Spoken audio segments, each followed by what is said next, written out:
for me, it was always about timelessness, and it was always about longevity. Like, I want people to be listening and talking about my stuff. Let me ask this question. I like to ask artists this. In a perfect world, right? And I know you got your team. I don't want to take this away from your team or anything like that, right? Right? So let's say you sign a major, right? And you put out your first project, right? What producers are you reaching out to? And what artists would you like to be featured on your album, on your debut album? I always like to ask this question because this is almost like a it's like a fantasy league type of question. Yeah, for sure. That's a great question. And any artist has thought about stuff like Absolutely. that. Without a doubt. Well, there's this producer-wise, it also would depend on where the feel of the album was going, right? Yeah. But let's say like, right now, currently in the space that you're in life, you got an album coming out 6 months, right? Yeah. And they tell you, hey, the budget is this. You can get whoever you want. Yeah, for sure. There's some of the producers that I would definitely love to work on an album. I would love to work with Big Crit as a producer and as an artist. I would love to. Crit, okay. I think we would complement each other very well.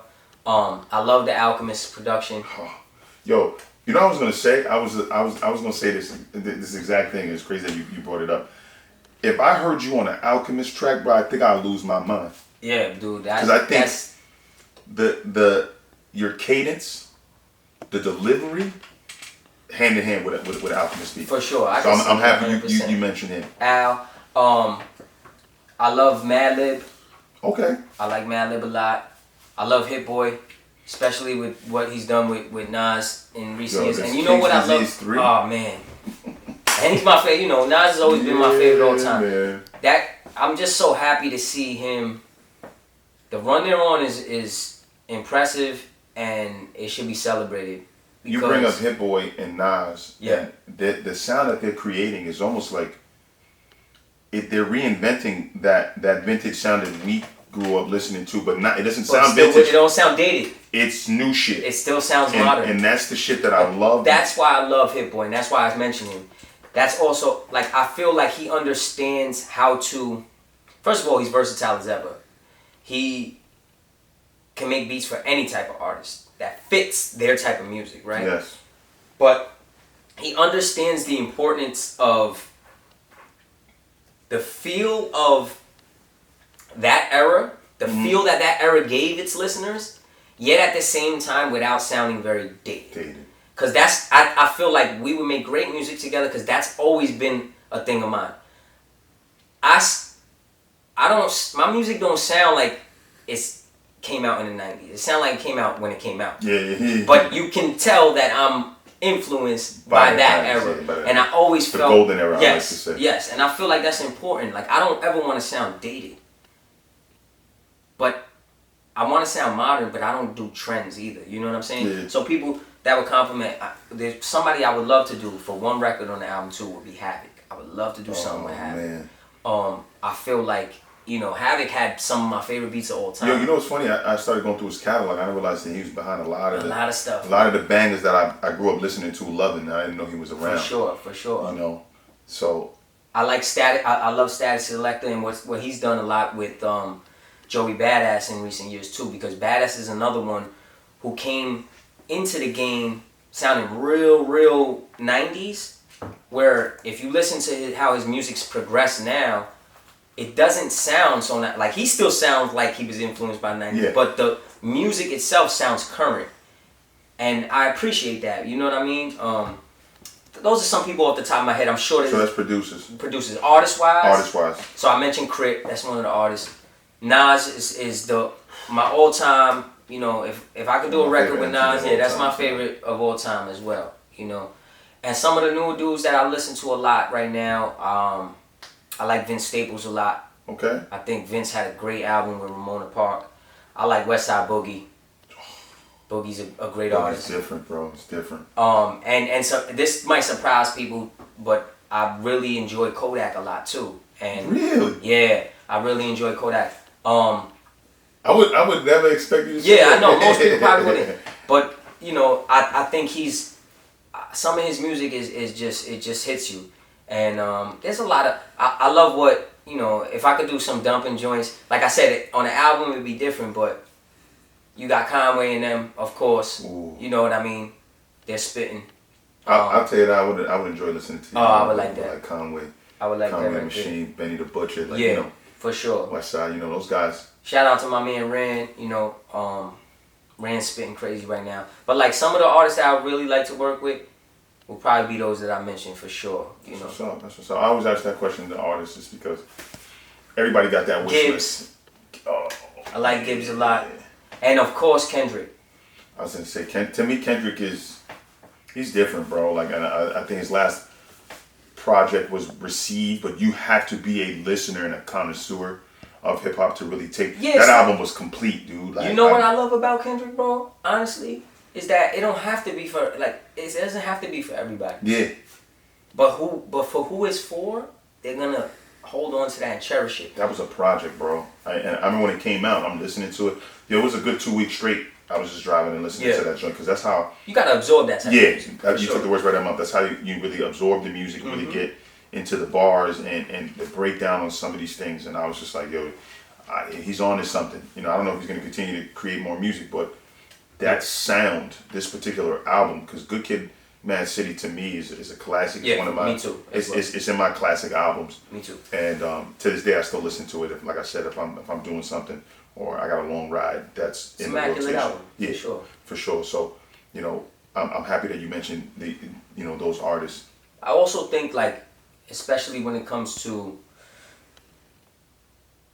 Kendrick, when it comes to Nas, when it comes to Crit, when it comes to even Vince and Westside, right? Like using these people, I feel like they're also conceptual dudes, right? And that plays a part because I don't necessarily want, like I'm a conceptual artist, so for me to put somebody else on the album that's not necessarily that conceptual, unless they can understand my vision and go with it, it's not gonna pan out how I want it to, you know what I mean? So I want people that they're gonna understand because they have, although their vision is, we're all different creatives, they have those visions too. Yeah. So you need somebody that can understand and give you, like if I do a record, like if Blizz sends me a record, I already know what he wants me to do on that record. Yeah. You know what I'm saying? So I'm gonna give them me, but I'm gonna make sure that I'm giving them me that fits this record for you. You don't want something that just sounds like, and I'm not gonna say names either, but there's certain artists too that they're just too chameleon where it's like, anytime they're on a song with somebody, they sound like that person. Yeah. Like, nah, bro. Like, that's why I love the Biggie and Bone record. Oh, yeah. He was the first dude. See, so I try to tell people, me and you think the same, and I'm happy that we're having this conversation. I tell people that track was the first time you heard a guy from the East Coast, right?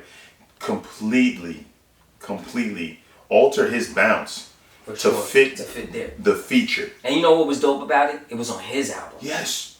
Like, and the bounce was crazy. Oh, crazy. I don't give a shit what anybody says. I think, and actually, I'm going to say this here, and I want to hear what you have to say about this, right? Because I feel like that Life After Death album was the template for this golden era of hip-hop. That album, I believe, was the precursor for every album thereafter. Because he gave you a commercial track. He gave you a street track. He gave you a storytelling track. He gave you that heartfelt track. He gave you different regions, bro. Yeah. I'm going back. Yes. He changed his bounce. So that's a West Coast bounce, West Coast beat. Then he gave you that Bone Thugs, right? And then he gave you that that street edge, that the 10 Crack Commandments. Now, mind you, this is 2022. We're in about to be 2023, and I can still listen to that joint, and that shit still rings without out. a doubt. And I personally believe that's the greatest double album in rap history. Thank you. All right. And all the greats did it, right? So like, you know, Jay did it, Nas did it, multiple greats did it, Pac did it, and Pac's is close. Yes. So All Eyes on Me.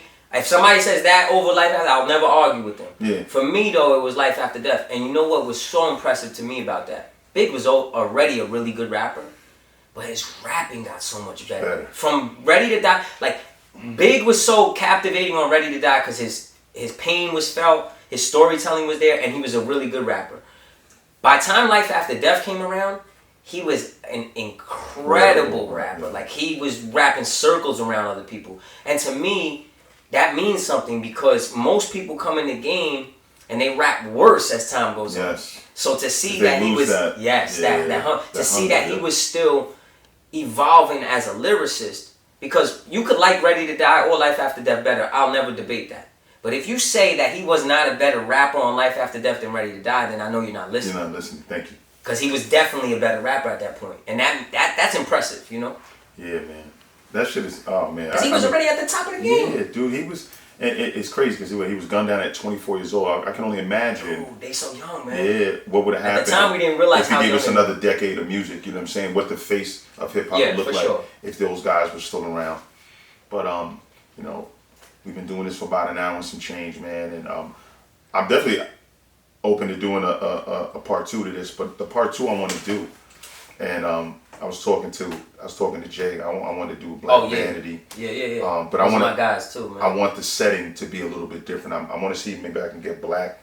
I can get in the studio with Black's on. Yeah, we can go over there. And then we can do the. We could go over there. We could do anything. If you want to do it there, we can do it at a restaurant. Anything. Oh yeah, actually, you know what? Actually, I might like that restaurant situation. Might be good. We have a good meal afterwards. Okay, yeah. So let's set that up. Listen, so for those of you guys who are subscribers and listeners to the Behind the Mic podcast, man, I like I said in the beginning of it, I was trying to get this done for a while, man, and as you can see, you know, you've been tuned in for an hour and some change, and it was a riveting conversation. So we're definitely gonna do a part 2. The part 2 is gonna be probably like I want to see maybe the part 2 will probably stretch like an hour and a half. Yeah, for sure. Because we're gonna There's a lot of life stuff we didn't get into. We didn't get into life stuff. Yeah, exactly. You know what I mean? And shout out to you coaching, brother, too. Thank you, man. Listen, man. I love that. You know, it was something that I think we were called to do.